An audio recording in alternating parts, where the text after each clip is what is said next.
इतना बड़ा विशाल देश, 140 करोड़ देश कि मेरे भाई बहन, मेरे परिवारजन आज आजादी का पर्व मना रहे हैं। मैं देश के कोटि कोटि जनों को,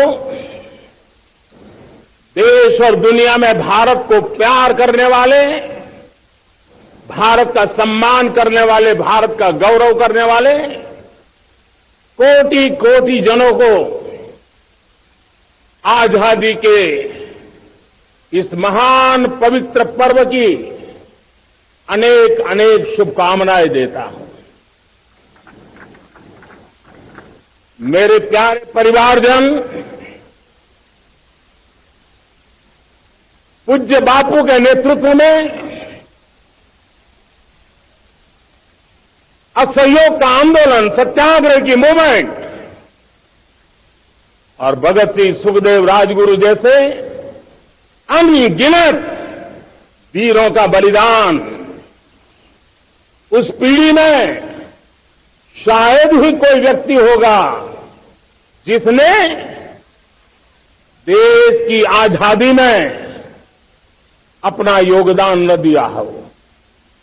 मैं आज देश की आजादी के जंग में जिन ने योगदान दिया है, बलिदान दिए हैं, त्याग किया है, तपस्या की है, उन सबको आदरपूर्वक नमन करता हूं, उनका अभिनंदन करता हूं। आज 15 अगस्त महान क्रांतिकारी और अध्यात्म जीवन के ऋषितुल्य प्रणेता श्री अरबिंदो की 150वीं जयंती पूर्ण हो रही है। ये वर्ष स्वामी दयानंद सरस्वती के 150वीं जयंती का वर्ष है।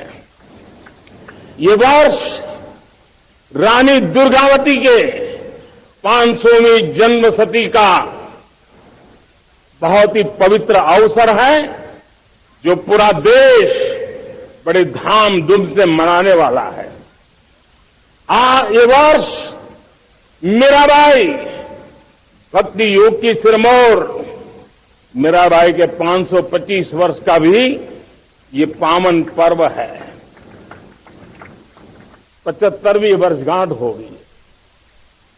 अनेक प्रकार से अनेक अवसर, अनेक संभावनाएं राष्ट्र निर्माण में जुटे रहने के लिए पल पल नई प्रेरणा, पल पल नई चेतना, पल पल सपने, पल पल संकल्प, शायद इससे बड़ा कोई अवसर नहीं हो सकता।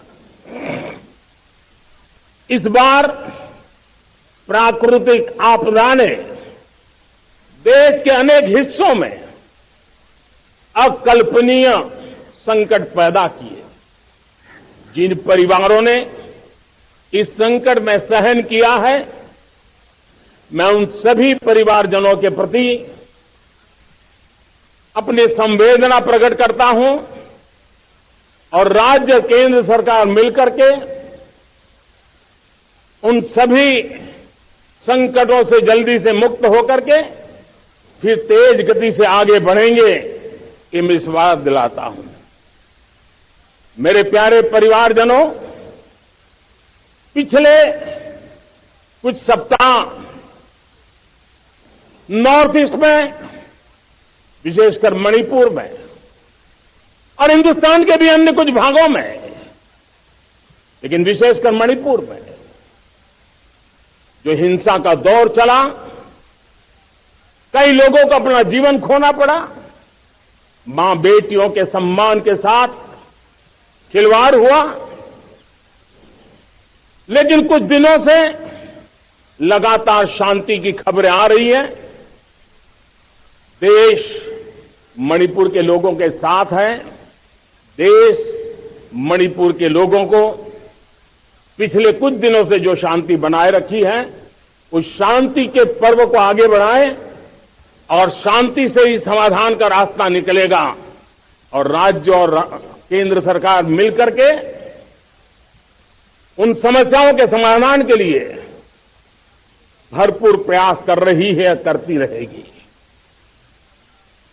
मेरे प्यारे परिवारजनों, जब हम इतिहास की तरफ नजर करते हैं तो इतिहास में कुछ पल ऐसे आते हैं जो अपनी अमिट छाप छोड़ करके जाते हैं और उसका प्रभाव सदियों तक रहता है।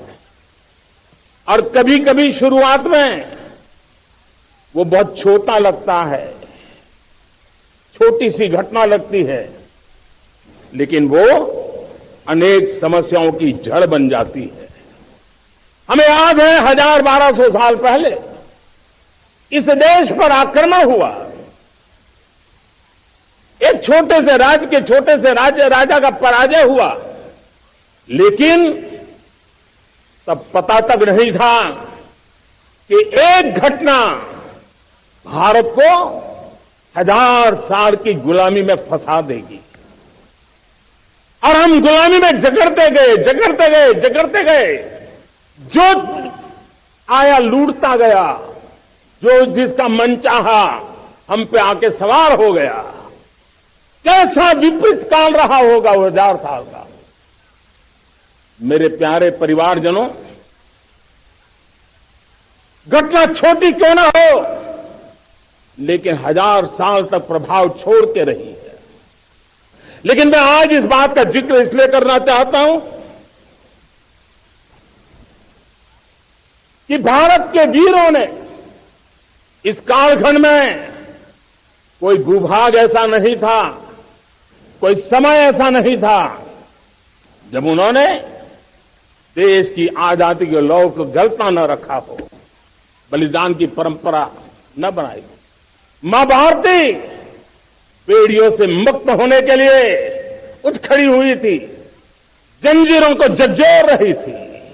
और देश की नारी शक्ति, देश की युवा शक्ति, देश के किसान, देश के गांव के लोग, मजदूर, कोई हिंदुस्तानी ऐसा नहीं था जो आजादी के सपने को लेकर के जीता न हो।